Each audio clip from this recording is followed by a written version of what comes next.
1800 hours Pakistan Standard Time. Assalamu alaikum. This is Radio Pakistan. The news read by Daman Zaman. The headlines.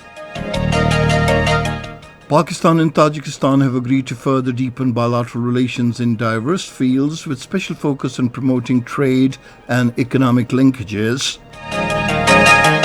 Pakistan and Tajikistan have signed 12 agreements for cooperation in different fields. A consultative meeting of religious scholars chaired by the President in Islamabad has asked the people to get themselves vaccinated against COVID-19 to prevent the spread of the pandemic. The fourth trilateral foreign ministers meeting of Pakistan, China and Afghanistan is to be held in Beijing tomorrow to discuss the Afghan peace and reconciliation process. In the Indian illegally occupied Jammu and Kashmir, the All Parties Hurriyat Conference has expressed concern over the widespread human rights violations by the Indian occupation forces to suppress the Kashmiris' movement for their inalienable right to self-determination. In Myanmar, 8 tier soldiers have been killed in clashes with anti-coup fighters in Kaya state. And now the news in detail. Pakistan and Tajikistan have agreed to further deepen their relations in diverse fields with special focus on promoting trade and economic linkages. The understanding came during a meeting between Prime Minister Imran Khan and the Tajik President Emomali Rahman in Islamabad today. Later, in a joint press takeout, Imran Khan said the two sides in their talks today specially emphasized on the promotion of trade relations.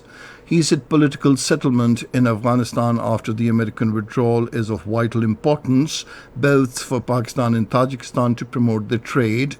The Prime Minister said Pakistan and Tajikistan are also faced with the challenge of climate change, and both the sides have agreed to collectively raise their voice on the matter. He said Pakistan backs Tajik proposal of declaring 2025 International Year of Glacier Protection.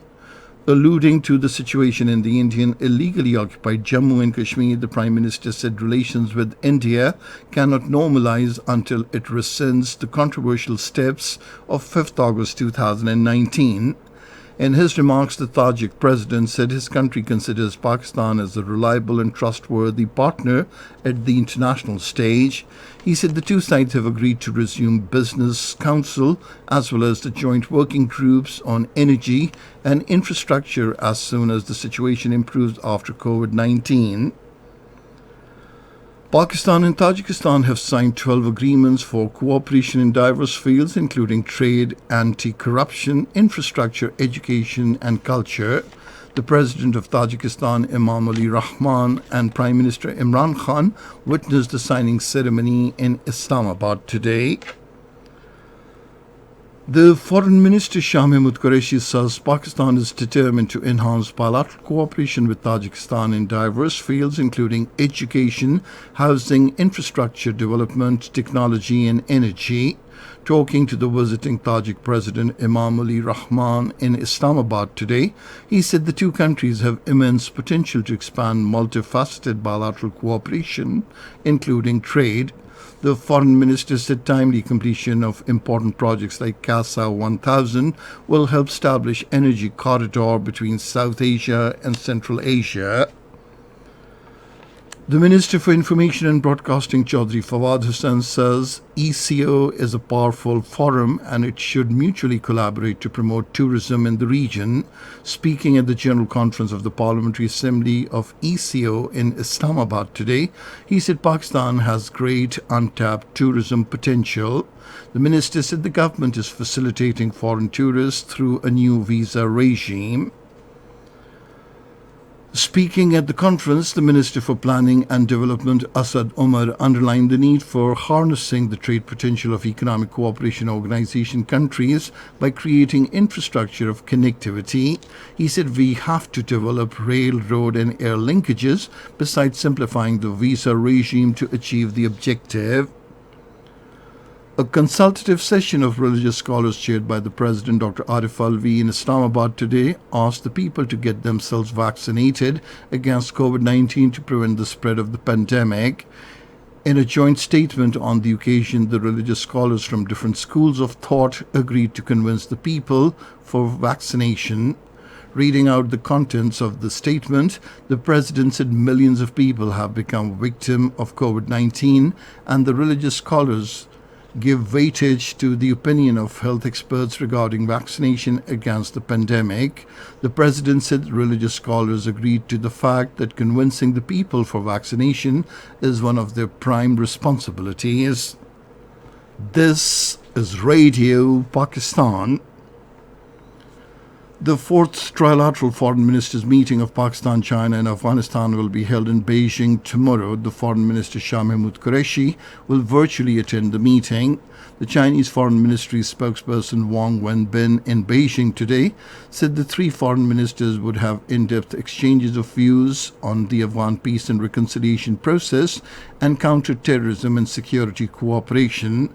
The spokesperson said China, Afghanistan and Pakistan trilateral foreign ministers meeting is an important platform to enhance mutual trust and promote cooperation.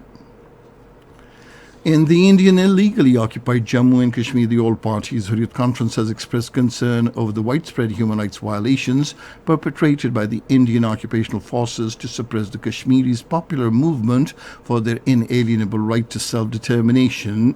In a statement, the APHC in charge public relations for Jammu region, Sharif Sartaj, urged the United Nations Secretary General Antonio Guterres and the world community to resolve the Kashmir issue in the interest of global peace and prosperity. On the other hand, Jammu and Kashmir Democratic Freedom Party has hailed the report by the United Nations experts on the brazen violations of human rights in Kashmir. The Jammu and Kashmir People's League asked for settlement of the Kashmir dispute through meaningful dialogue. Meanwhile, a protest demonstration organized by the Jammu and Kashmir Teachers Forum was held at the Press Enclave in Srinagar today to press for the release of the salaries of the Kashmiri teachers. In India, thousands of doctors took to the streets across the country and observed Black Day today, demanding the arrest of a guru who had claimed that yoga can prevent COVID-19. The doctors, wearing personal protective equipments and black armbands, chanted slogan against the fake guru and termed his claim shameful for India. Meanwhile, Baba Ramdev, a blind supporter of the Modi government, claimed that modern medicines and vaccines have killed thousands of coronavirus patients. In Afghanistan, at least 2 civilians were killed and 10 others wounded in a blast targeting a security forces convoy in Nangarhar province today. No group has claimed responsibility for the blast. In Myanmar, 8 military soldiers have been killed in clashes with anti-coup fighters in eastern Kaya state. According to reports, the clashes occurred when 150 troops marched from the state capital of Lol Kaw to Dimoso. Some 100,000 residents have fled their homes and sought refuge in places of worship and the forest of the country. A ship of the Iranian Navy, Kharg, sank after catching fire in the Gulf of Oman today. A Navy statement said the fire broke out in one of the systems of the ship. However, its crew members disembarked from the vessel. The Navy said the vessel was on a training mission in the international waters. Chinese Vice Premier Liu He has held a video conversation with the American Treasury Secretary Janet Yellen today and discussed economic relations. Both the sides exchanged views on issues of mutual concern and expressed the willingness to maintain communication. They also discussed about the macroeconomic situation and bilateral and multilateral cooperation. And finally, the weather. Mainly hot and dry weather is likely to prevail in most parts of the country during the next 12 hours. However, rain, wind, thunderstorm is expected in Upper Khyber Pakhtunkhwa, Southern Punjab, Potawar region, Gilgit-Baltistan and Kashmir. Due to extreme heat, dust storm and gusty winds are expected in the plain areas of the country. And that is the end of this news bulletin. For more news and analyses, log on to our website, radio.gov.pk, and you can also watch the live video streaming of our bulletins on the link facebook.com/Radio Pakistan News Official.